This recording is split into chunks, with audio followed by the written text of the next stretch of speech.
Okay, afternoon, ladies and gentlemen. Welcome to Planning Committee. May I remind everybody present that the meeting will be recorded via the internet and that this recording will be archived for future viewing. So we'll go straight on to business. And item 1 is apologies for absence. Now, Leighton has told me that Margarita has sent her apologies.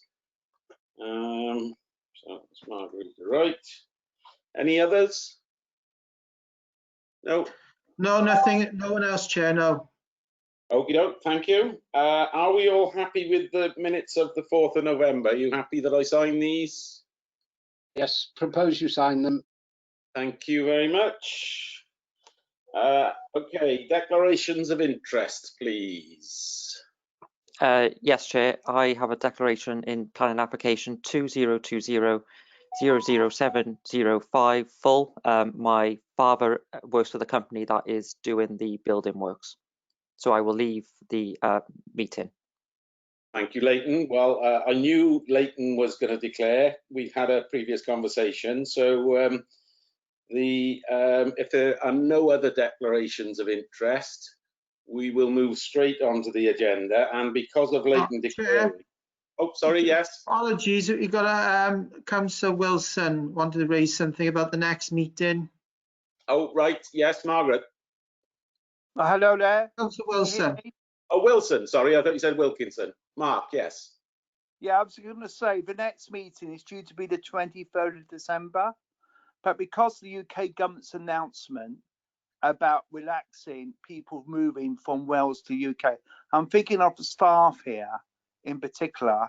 I wonder perhaps if we could move that to a better date, being so near to Christmas. Shall I say we will have a little look at that, Mark, and see what we can do? No guarantees, but we will. No, I'm thinking about the staff. Yeah, in particular. Fully understand that, Mark, and take that on board, and we will let Planning Committee know as soon as we've done whatever it is we can do. So thank you. Thank you very much. Yeah. Sorry? Okay, yeah, that moves us on then to agenda item 4.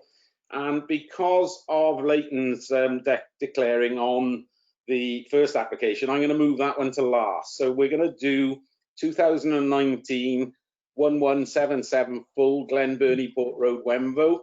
And Steve Butler is the officer that's been dealing with this. He's going to run through all the details for us. We have matters arising on it, and we have a speaker on it. So I'll let Steve introduce it, and then I believe it's Mr. Barry Davis is going to speak to us. Steve, over to you. Yeah, just noted Councillor Driscoll's hand was up. I just wondered whether. Oh, sorry, missed that. Councillor Driscoll, did you want to say something?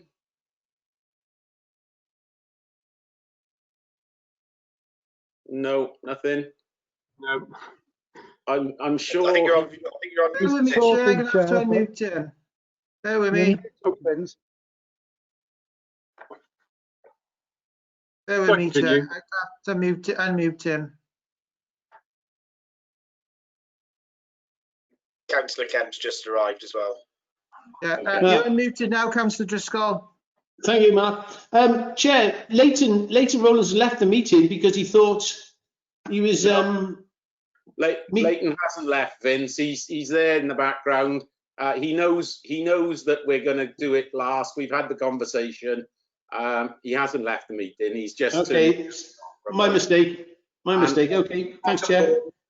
Gordon, the only thing we haven't you've missed is declarations. I'm assuming you don't have any, but just to give you a chance. Yeah, nothing to declare, Chairman. Lovely, thank you very much. Just saying now, we've moved the agenda around because Leighton has declared on the first application. So we're doing Glen Burnie first, Gordon, and Steve is just about to introduce it to us. So I'll hand over to Steve. Yeah, thank you, Chairman. Just on the matters rising notes, sorry about that. We've had just a letter from the planning agent submitting a new plan and also requesting some slight changes to planning conditions, some of them which we've agreed with, some of them we haven't agreed with.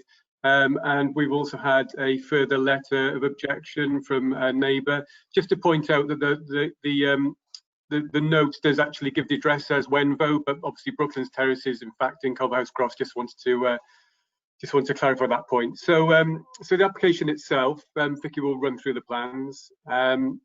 It's for a new care home. The site itself is on the A4050 Port Road, just south of Cairo Lane.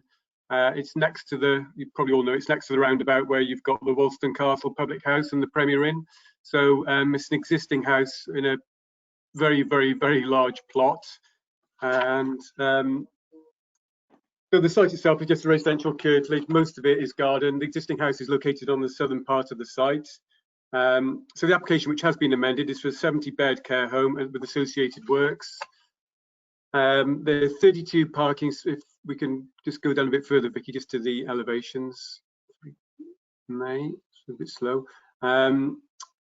There we go. So, so the care home itself is predominantly a two and a half story building. It's a 70-bedroom care home. The width of it, which is along the eastern elevation, is about 81 metres, and the depth is about 46 metres. The ridge heights do vary, as you can see from the plans in front of you. However, the main two-story elements are roughly about 9 metres average at height, and there is one small element at the back that is 11 metres. If we could go, Vicky, just to the plan right at the bottom, which is the coloured plan. In terms of materials and finishes, you might have to zoom in a little bit if you can. That's the rear elevation of the building, but it gives you some idea of sort of the architectural approach. So you've got these gables in render. You've got there's some cladding as also to the elevations, brick detailing, and a lot of detailing as well, breaking up the massing of the building. Sort of setbacks, there's balcony areas, there's projecting elements, pergolas attached to the building. So just very briefly, in terms of the access, if we can perhaps run up to this proposed site plan. The access will utilise the existing access to the site. I think there's a few photos with the brick wall. So that brick wall will be removed and the access will be widened to facilitate two-way vehicle movement. And then within the site, there are 32 parking spaces, as you can see from the site layout. If we can get there. There we go. Parking spaces at the back, 32 spaces, 2 of which will be disabled. It also includes provision of cycle parking and storage and circulation areas as well. So very briefly, I'm obviously happy to answer any discussions on it. The site itself, safe to say, is outside the settlement of Wenvo. If we can perhaps run down to the site photos. The site is outside some of Wenvo, but notably it's outside of the Green Wedge, which is located to the north, and it's also located outside the special landscape area. So really, this site is actually very, very well screened, as set out in the report. So that the view you can see there is a view from the roundabout. And when you do actually see the site, you see it really in context of a very prominent road, and also the Premier Inn. That's the view from the Premier Inn looking back towards the site. So as part of the application, they've gone through a very detailed LVIA. We've had a number of CGIs which are located further down the plans that have been circulated this morning, I believe. And that, for example, is a view from the northern part of Port Road. So the LVIA they've gone through a number of viewpoints where we think the building is visible from, and even from those viewpoints, the majority of the points it's not visible due to existing screening of hedgerow and trees. So the only points where it would be visible is from the east, which is the shot in front of you, where there's a public right of way. But the views from the south and the north are pretty much screened by existing vegetation, as you can see in view 2 in front of you. So if we can continue just to run down a little bit, Vicky. The only point really where the site is visible is pretty much outside of the site and actually looking in through the existing access. Whereas, as the report quite clearly states, you're viewing it in the context of the roundabouts, and it is quite more of a suburban context, perhaps, than you would be led to believe just by looking at it on plan form.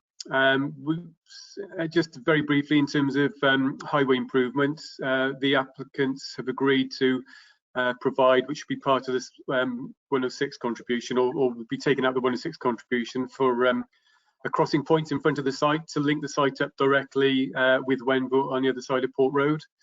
And also a crossing point over Cairo Lane, which would link into the existing crossing point. So again, it's a bit of an unusual application because again, as I say, it is outside the settlement boundary, but you know, officers have taken the view that the actual impacts are very, very localized. And whilst it is a very, very big building, architecturally they've done quite a lot in splitting the massing up. And generally, in terms of impact on the countryside, we think that the impacts are very, very limited, and really only the change in the character of the site itself, which is only really visible from Port Road and the very, very local area around that. I'll pass back to you, Chairman. Thank you. Thank you, Steve. Thank you very much. So that leads us to Mr. Barry Davis. Mr. Davis, can you hear us? I think he's just coming. Making him a panelist now, there, I mean. Yeah, won't be a mo.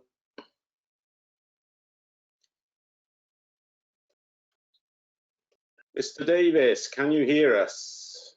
Yes, I can, Chair.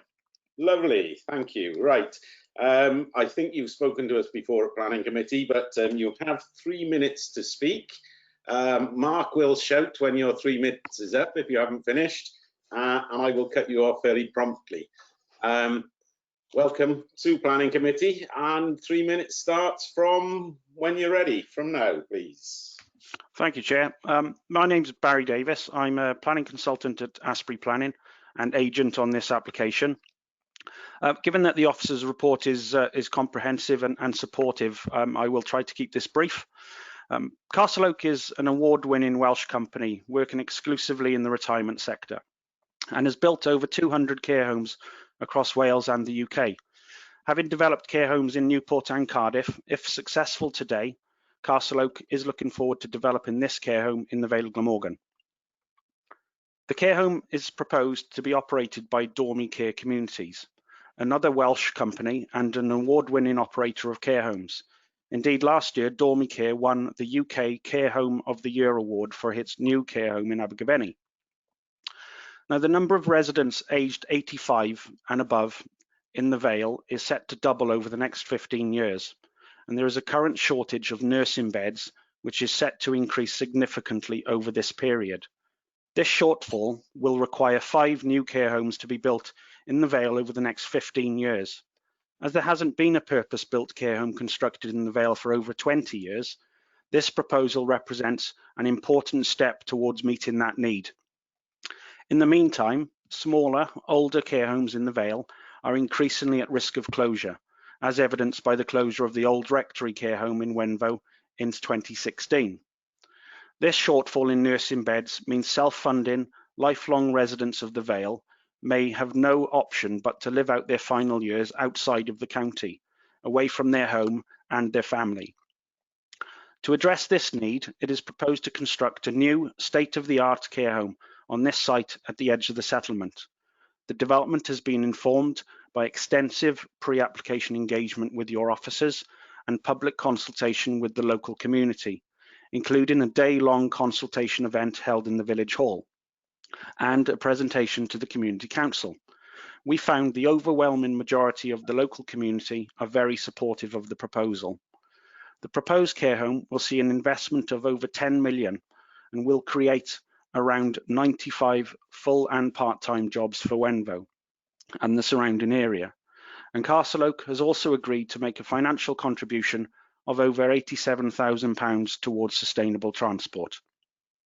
The project is costed and funded, and Castle Oak and Dormy Care are ready to deliver this site and help address the need for nursing care beds in the Vale.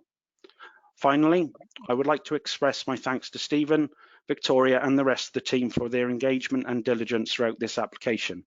And I would kindly ask members to concur with their recommendation to approve the application subject to a legal agreement.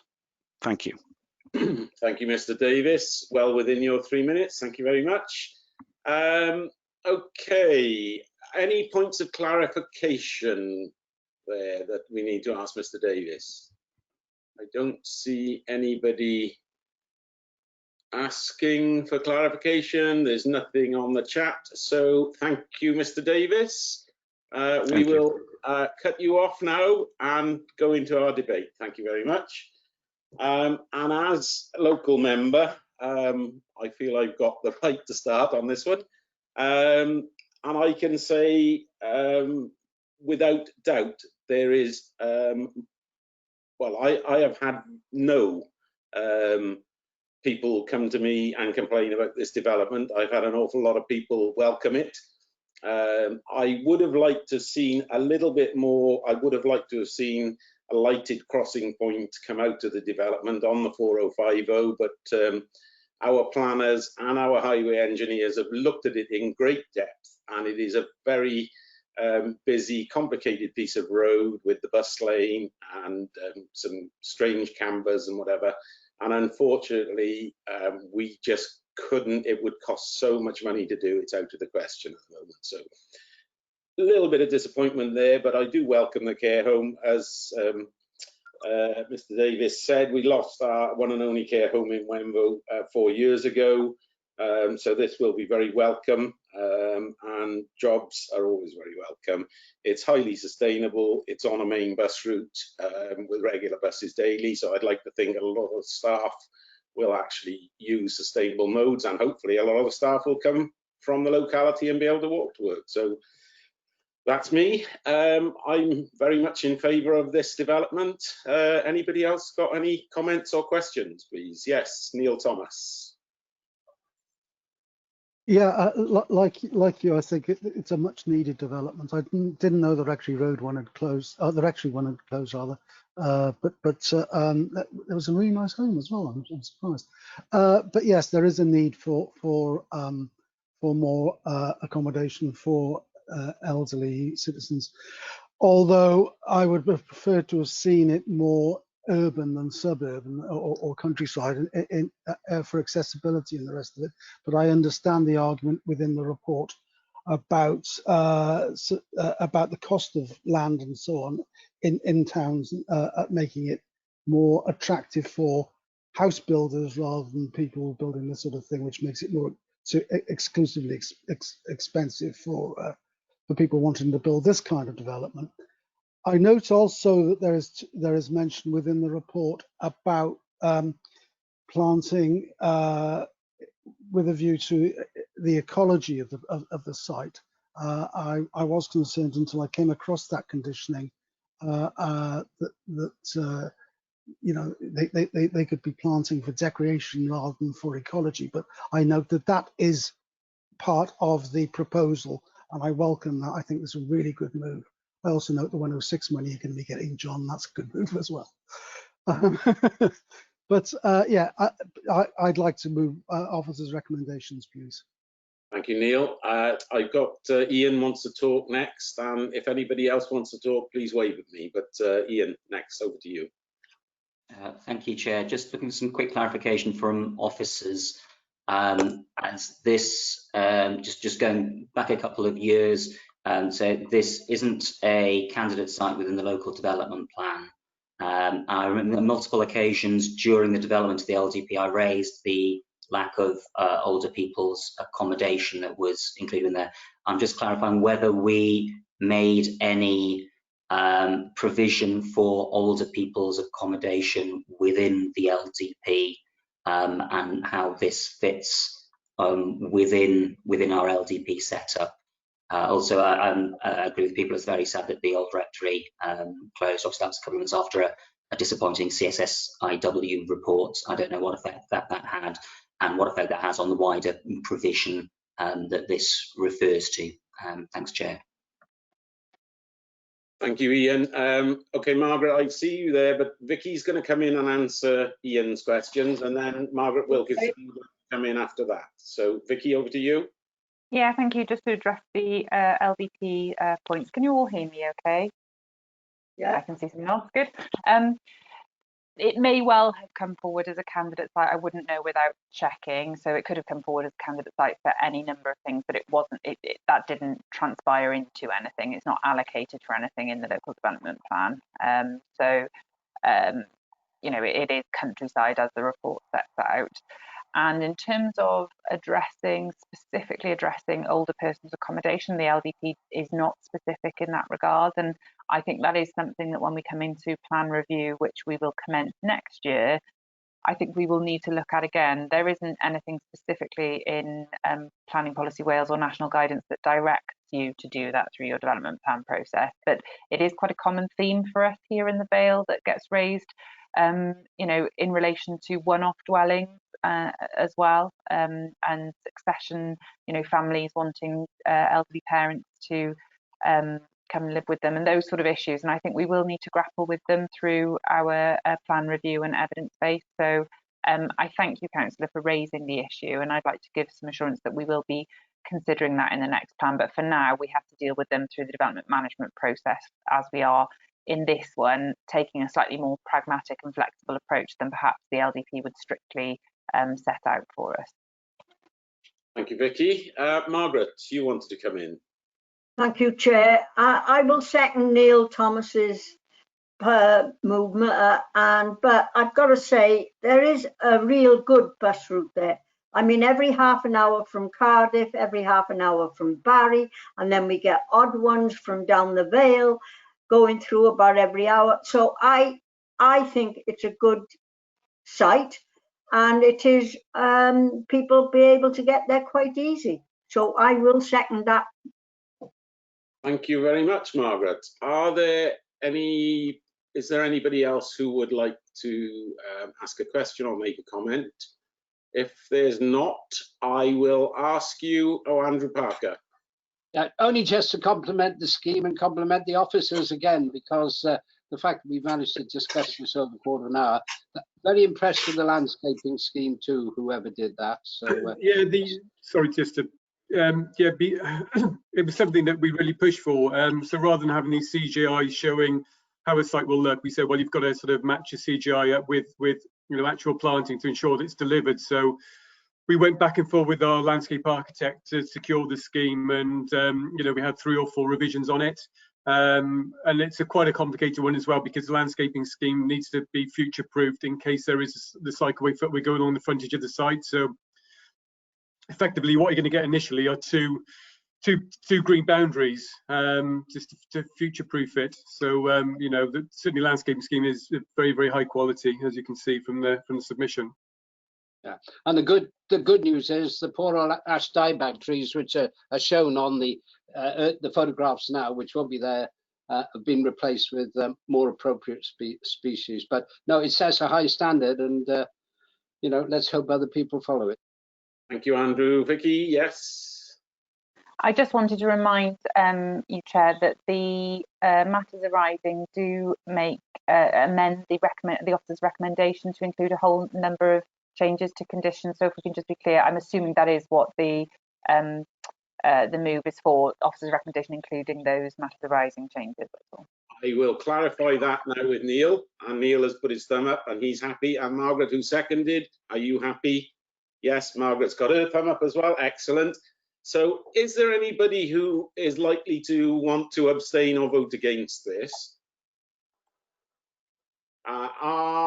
That being taken, then, can I all ask you if you would agree that we all go with a unanimous decision on officer's recommendation, please?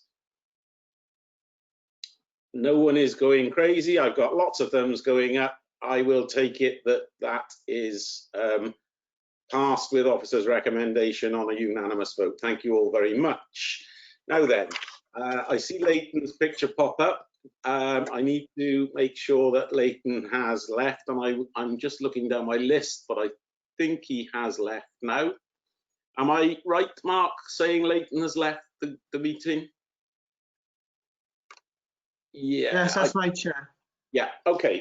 So that brings us on then to the workshop, Robbins Lane, and it's 2020-00705 full. Vicky is going to run through this. There are matters arising again on this, and we do have a public speaker. So Vicky will introduce it to us. We will then go to Mr. Andrew Knight, who is the public speaker. and Mr. Knight will have his 3 minutes then. But Vicky first, and then we'll go to Mr. Knight. Thank you, Vicky. Thank you, Chair. I'll just share my screen. Hopefully you can all see that. I can't see you anymore, so you'll have to shout at me if you can't.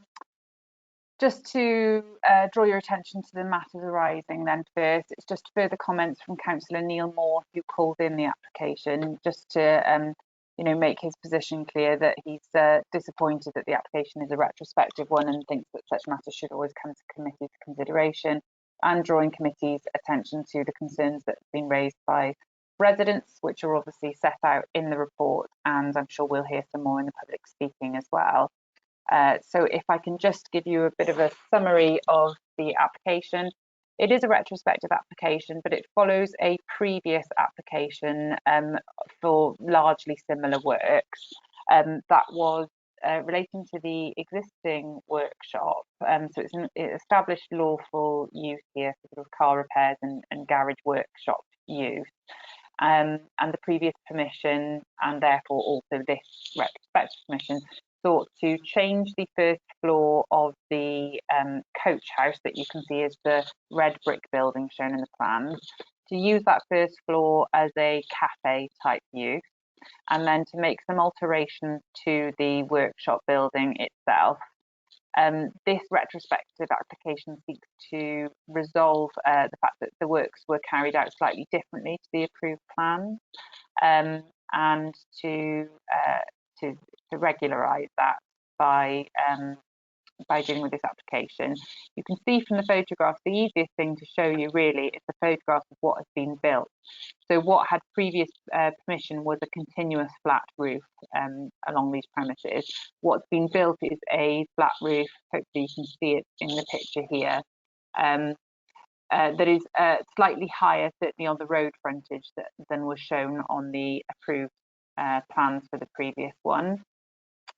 And you can see from these photographs, hopefully members have had a chance to review these today, because we've also put in here photographs taken from the neighbour, who I believe is about to speak as well. So this is the photo of the development as it currently appears, so you can see the cladding. It was brought to our attention whilst it was under construction, and you can see from the earlier photograph of it being under construction. At first it was finished with rather untidy looking corrugated sheeting. You can see in the photographs I'm showing on the screen now, which obviously we raised concerns with because of the appearance of those looking quite unsightly.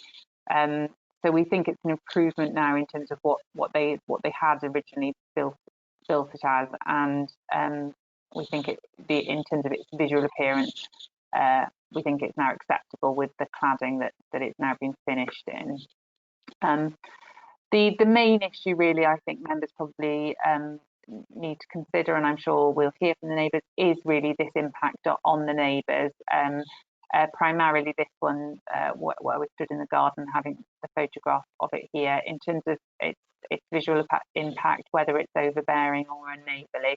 And the report obviously addresses that and does come to the conclusion that we think the impact is acceptable. And that's for members to consider further, really. So I think it's probably best if I leave it there. I'll stop sharing and I'll let the public speaker go next, I think. Okay, thank you, Vicky. Mark, could we invite Mr. Knight in, please?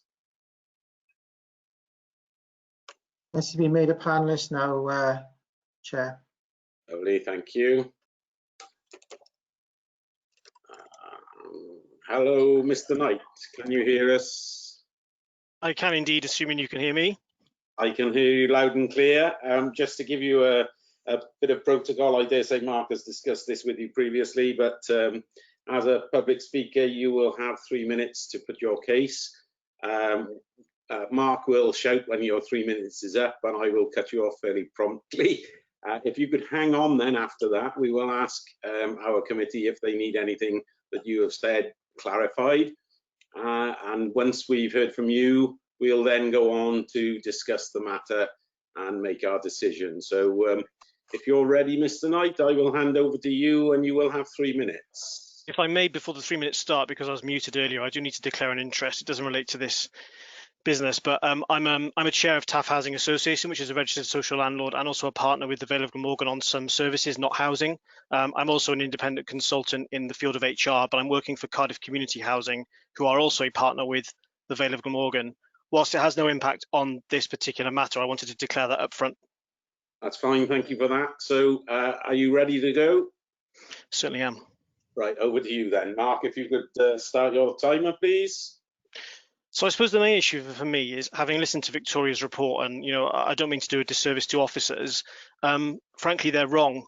The report says there's no impact on me and my home. And I must say that this is not a rental or an investment home. There aren't many of those in Cadoxton anyway, I'm sure. But this is my forever home. This is somewhere I've lived for 20 years and plan to carry on living. And the impact of this this extension to the height of the building is remarkable. So in the letter that I sent to officers, you can clearly see that the roof height has gone from 2 meters to a height of 3. So that's 50% higher than it was before. And whereas a fence at the back of my property obscured the garage previously, which was in stone block, you can now see clearly from the photos that both officers and I have sent in that it's significantly higher than the fence. The net impact on me is that light into my garden, which again the report says is not impacted, is materially impacted. So I've sent a fairly extensive document, which I presume members have read prior to today's meeting. If I highlight the key points for me, essentially, the original plans and the original granted application did not make it clear that the roof height flat all the way along was going to be increased. There were no measurements on the plan. So when I commented on the previous plan, it wasn't even clear that that was the case. Work was carried out to then increase the height of the roof, which was contrary on the front elevation, at least to the granted application. And there have been several visits by enforcement. And perhaps in contrast to your colleague who was describing the care home, no community engagement took place from the owner of the property, no consultation with residents and tenants. And frankly, we were just treated as if we didn't matter. And many of my neighbours have lived here for 40 years. There is a material impact on the enjoyment of our garden, and the aspect is kind of west-northwest. So, I suppose listening to Mr. Rowlands talk about there was no impact when he came to do the visit, it was difficult because he's come in November, whereas in the summer months it's more pronounced. But he said he followed an algorithm or some kind of sum to work that out. I'd like to see those workings. No one has actually explained to me how you guys judge that the impact is not material when I live here, and I'm telling you that it definitely is, but apparently on paper it isn't. And for me, there's a material change to the property itself. So whilst on paper the usage that property is for hasn't changed, it's still a garage. By increasing the height of the roof, you've actually materially changed the kind of work that happens in the business. So whilst on a technicality, perhaps I'm wrong here, but you're now servicing vehicles, louder, noisier equipment, more in-depth work, and we're already seeing an impact on the public highways with noise, and just generally the operation of that garage is now different than it used to be, which all impacts me as a resident. And you can imagine that during coronavirus, when particularly during the lockdown period, we were all stuck at home, that had an exaggerated impact as all this was happening. And I suppose my other concerns are more environmental, but we already have a problem with rats and rodents in the area, partly because of takeaways and partly because of the proximity of a brook. I see no evidence. Chair, the 3 minutes are up. I'll pause there. Yeah, sorry, Mr. Knight, but it is a strict 3 minutes. If you can just hang on there for a mo, just while I ask if any of our committee members have any points they would like clarified from your... No, I don't see anything. No hands up, no, nothing on the chat. No. Okay, thank you, Mr. Knight. We will cut you off now. You'll still be able to continue to watch us, but you won't be able to speak to us. And we'll open our debate up then. I think I'll go to Vicky now, ask her if she would like to comment on what Mr. Knight has said, and then I will take questions from the members. Vicky, over to you. Chair. As I said in my introduction, I think the primary issue really is in terms of the impact here on Mr. Knight and his adjoining neighbours, albeit I think his property is identified in the report as being the most affected because it's along the entirety of his boundary, this increase in height. And the report sets out the considerations that we think about when we're looking at those impacts. I didn't want to give the impression, I hope I haven't given the impression, and neither is the officer's report, that there is no impact on the property, because clearly there's an increase in height. And Mr. Knight referred to it being going from 2 meters previously to 3 meters now. And that is clearly visible not only from his garden, but from the windows in the rear of his house, and that has an effect. The key issue for us to consider is whether or not that effect is so unreasonable as to be unneighbourly, but also having to regard to what is the norm in these kind of residential environments, what's allowed by a permitted development, for example, in terms of extensions or outbuildings within gardens. So the report considers things like outbuildings and extensions being allowed to similar heights as this along the boundary, and many people will have that experience where that is simply permitted development and doesn't require planning permission, and it would have a similar effect as what the height of this building at 3 meters would be. I think the way in which it has been finished obviously is a lot better than what was there originally, and helps with the sort of outlook issues. The technical report that was being referred to was the planning officer's assessment of the impact on light. I do not have that detail to hand, and it is very technical in nature. We don't normally discuss such technical matters in committee. The conclusion from that is that the impact is not unacceptable. We're having regard to the orientation of the property. So the building, as explained in the report, is going to affect the evening light because of the orientation, and there will be some impact from an increase in height, but it would be when the sun is already fading and setting during the summer months. So it's fair to say there will be some impact, but the assessment is whether or not those impacts are so unacceptable as to warrant the refusal of planning permission. And obviously we've come to the conclusion that we don't think that's the case. So I think I'm happy to just take questions as and when if members got any concerns. Well, lovely. Thank you very much, Vicky. Have we any questions, comment, or yes, Councillor Neil Thomas? Yeah, sorry, Chair, I did put a question on chat. Basically, yes, there doesn't seem to be any access for people with disabilities to this cafe. So is it actually a legitimate form of development anyway? I'm sure we'll get an answer to that from Vicky. Yeah, it's it is relevant to consider access, but firstly I would say the change of use for the cafe has already been permitted and granted under the previous planning application. To a certain extent, it's a moot point here. But bearing in mind that it was an existing building and that the cafe use was going to be in the first floor, almost ancillary, you can expect that customers, while they're waiting for their car or tyres to be done, will sit in the cafe and have a cup of coffee. Businesses under the Disability Discrimination Act have a duty to make reasonable adjustments. So you would expect if a person was unable to reach the first floor, you'd expect the business to bring coffee to them at ground floor or have an alternative seating arrangement downstairs. But ultimately, when a proposal is for a use of a first floor, you're always going to have a challenge, particularly when it's an existing building which is particularly constrained. You wouldn't expect a lift, for example, to be installed in this kind of environment. So I'm not sure it's particularly relevant to this application, but it's a fair comment in general. Thank you, Vicky. I'm sure Neil is happy with that. Margaret, you would like to come in, Margaret Wilkinson? Thank you, Chairman. I'd like to know when those photographs were taken, because I'll tell you what, you sometimes can't even move on that road. There is a shop across the road from there. There is tyres on the pavement and people are trying to get round the tyres. The other day when I passed, and it took me 2 minutes to get to the one part, and then I had to wait 5 minutes for traffic to move. There was people working on a car in the middle of the road, on the side of the road, not in the middle, on the side. Now, I am not happy about this at all. I'm not happy about the size of the garage anymore or the coffee shop. I am really concerned about it. Okay, thank you, Margaret. Vicky, did you want to comment on any of the points Margaret makes? Yeah, I'm not sure if Mike Clogg is available in the meeting. He might want to comment about the working on the highway, if that's happening, and what highway rights there aren't to do that.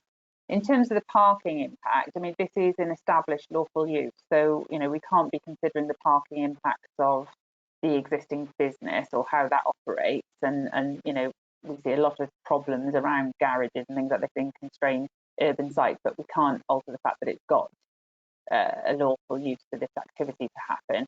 The parking impacts of the cafe were considered when we previously determined that application and approved it. And again, I don't think it's appropriate to revisit that through this application because that has been established as being acceptable.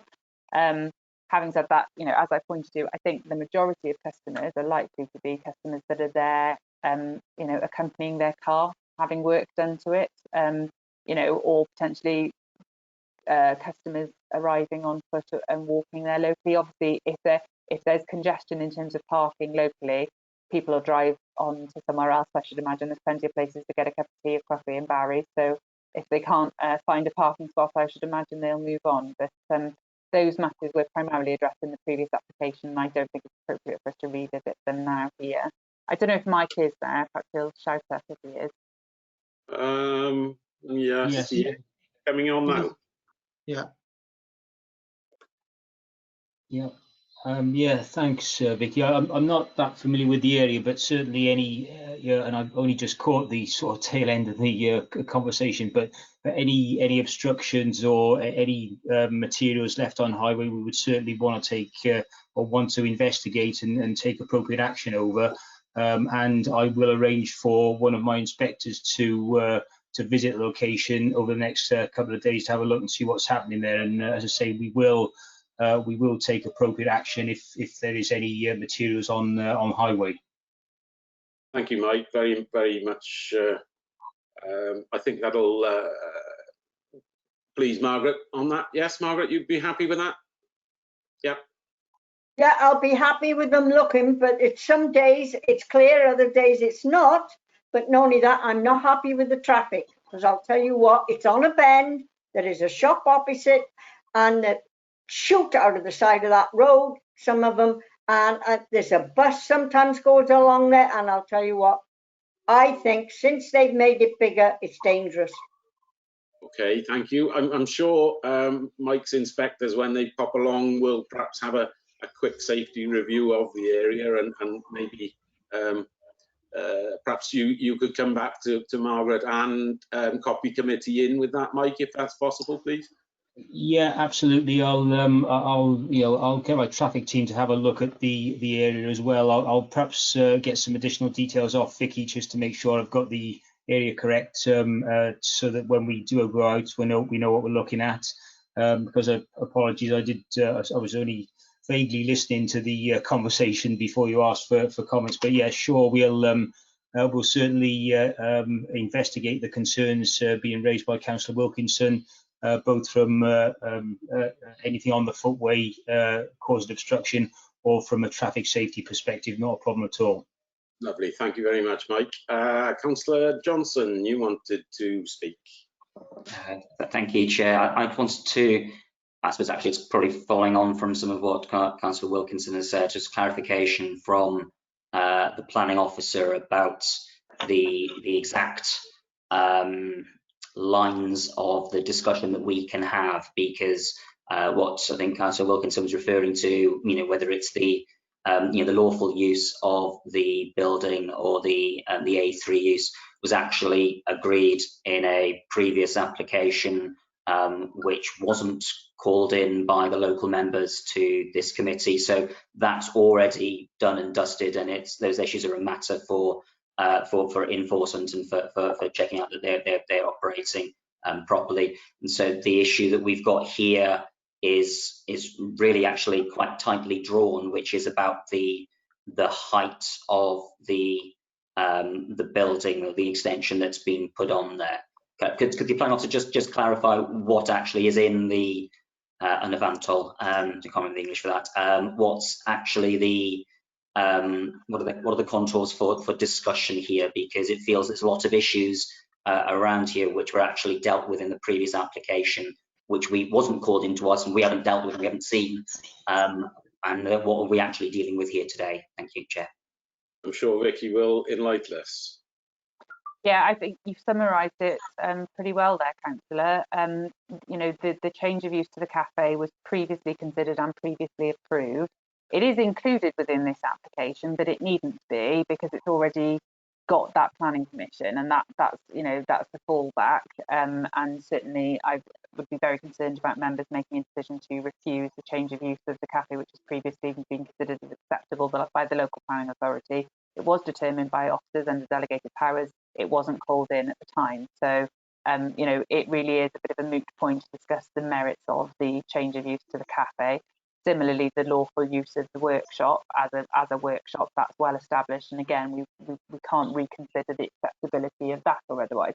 So the key issue here is the difference in terms of what was approved previously, and there were works to the roof shown there. And it may be helpful if I bring up those approved plans. If you bear with me, I will try and share my screen.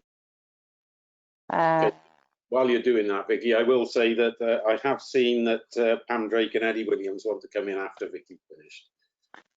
So you can see here from the previous plans, there was already an increase in the roof, you know, shown.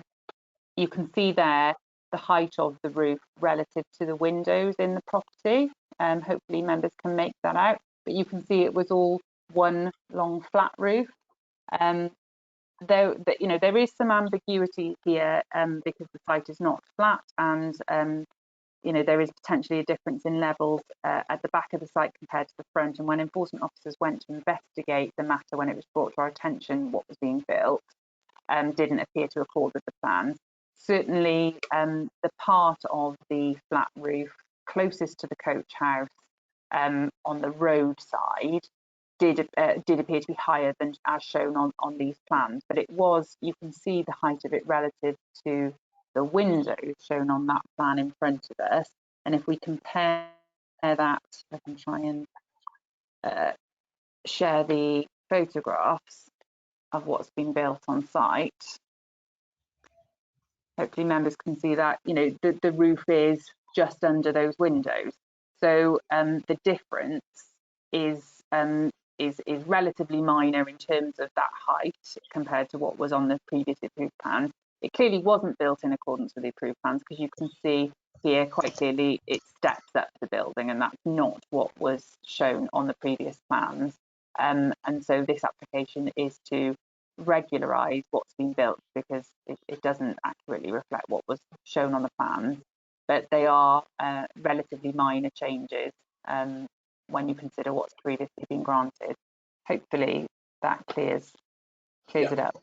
I think Chair, that does. can I just ask if Vicky would be able to give a statement on permitted development, just and what the limits of that are within this context. Sorry, Chair, just I think that's relevant to this conversation. Yeah, I mean, the permitted development rights for industrial type uses like this are going to be far more limited than normal domestic permitted development rights. I think the officer's report draws our attention to what is permitted development for householders, because that is the typical relationship on garden boundaries and next to residential properties. You normally have two houses next to each other, and what they are permitted to do under permitted development rights is relevant, we think, because there is a presumption that what is allowed under permitted development is acceptable in planning terms. That's why Welsh Government has you know, allowed those permissions. So the fact that you can build an outbuilding, apologies, I don't deal with permitted development inquiries on a day-to-day basis, so I'm going to just quickly draw on the officer's report here. So for example, they talk about ground floor extensions are permitted up to 3 metres in height for up to 4 metres in length where they are directly adjacent to the boundary. And there are also permitted development rights for outbuildings as well, again, to similar heights. So the point being, 3 metres in height is not particularly considered to be an intrusive height, given that actually it's very close to what you can do for permitted development. Obviously, we're used to fence enclosures being 2 metres in height. Buildings are allowed to be a little bit higher again, and pointing to the fact that there is a bit of a gap here, a 1.2 metre gap from the boundary of the residential properties to the building that's been increased in height as well, which again has been taken into account when considering the acceptability of it. Okay, thank you, Vicky. Just before we go on any further, Mr. Knight, I must ask you to stop sending messages. You're not allowed at this stage to have any input, further input into planning committee. I will remind planning committee members to ignore these messages because it is not part of planning protocol. And Mr. Knight, if you continue to send messages, we will cut you off completely. Now, Ian, are you happy with that? Is that you done for a mo? Lovely, thank you very much. I've got Pam Drake next, and then I believe Eddie Williams wants to come in after that. So Pam, over to you, please. I know we've moved on a bit now, but I just wanted to support what Margaret said. I use this road on a regular basis, and it can be an absolute nightmare in the middle of the day. I came through there at 1 o'clock this afternoon. There was a row of cars outside the garage. There was nobody actually working on them at the time. But what annoys me is they got all new tyres all along the footpath. Now, how much space is left for people to walk on there? I don't know. And there's a lot of children that walk up there to go to school and everything. And I'm really concerned that I don't think they should have to have their brand new tyres on display on the footpath. That's all I'm going to say. I'm not happy about it.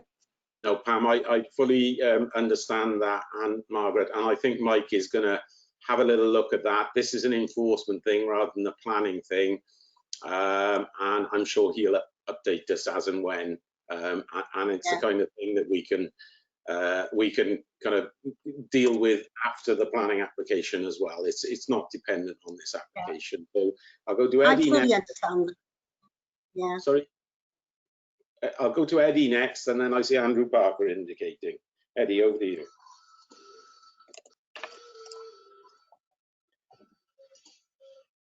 You're muted, Eddie, still.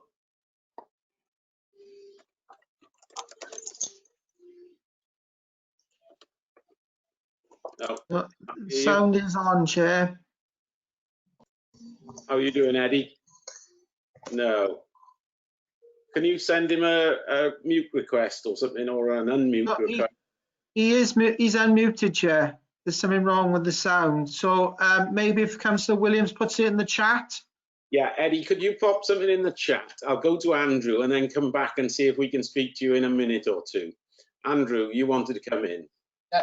Only really to get a little bit of clarification on the size of the coffee shop, which I mean, I've looked at it at the moment and it seems to be about less than 3 meters by 6 meters, so it's very small. I mean, under current regulations, you wouldn't get more than half a dozen people. But my view is that really it is only for local people, because it's only likely to serve 12 covers in it. Yeah, but as we discussed, Andrew, this really, although it is part of this planning application, it was granted planning application for a coffee shop earlier on. And it is designed for their clients, I'm guessing, not really general public. So hence no disabled access and stuff. But can we see if Eddie can come back in? Eddie, are you able to speak to us now? No. He's asking to move the recommendation, Chair. Eddie, I will accept your move of recommendations and I will second that. Is there anybody else that would like to talk on this application before I'm going to take a vote on this, because I guess it's not straightforward. So I'll run through the voting on this, which I'm going to do. So I'll start at the top with me, and I am saying I'm voting for the recommendation. I will ask Councillor Gray. 4 off the recommendations. Thank you. I will ask Councillor Birch. For the recommendation. Thank you very much. Councillor Cave. For the recommendation. Thank you very much. Councillor Drake. Against. Thank you very much. Councillor Driscoll. For the recommendation. Thank you. Councillor Edwards. For officer recommendation. Thank you. Councillor Hodges. Against, Chairman. Thank you. Councillor Johnson. Against the recommendations. Thank you. Councillor Kemp. For the recommendation. Thank you. Councillor Parker. For the recommendation. Thank you. Councillor Rowlands as declared. Councillor Neil Thomas. For. Thank you. Councillor Margaret Wilkinson. Against. Thank you. Councillor Eddie Williams. Thumbs up or down, Eddie? Thumbs up. Thank you. Councillor Mark Wilson. Against the application. Thank you. And Margarita Wright is not here, so that's it. That is clearly carried. If you want to know the numbers, it is 1, 2, 3, 4, 5, 6, 7, 8, 9, 10, 4, and 5. So that is carried. That then brings us to the end of our agenda, because I don't have any urgent items. Is somebody trying to say something to me, or is it just a bit of feedback? No, bit of feedback. So no items for agenda item 5, no urgent part 2s. I thank you all for attending this planning committee and look forward to seeing you very soon. Thank you. Mark, if you can stay on for a sec. Oh, Margaret wants to come in. Did you, Margaret? No, just waving. Thank you. Mark, if you could stay on for a sec, just 2 minutes when everybody's gone. Okay, Chair. Mark Thomas, I assume. Yes, sorry, yes. Sorry, yes. Thank you, Chair. See you later. Yes, thank you, Ben. Thank you. Yeah, Mark, just to say,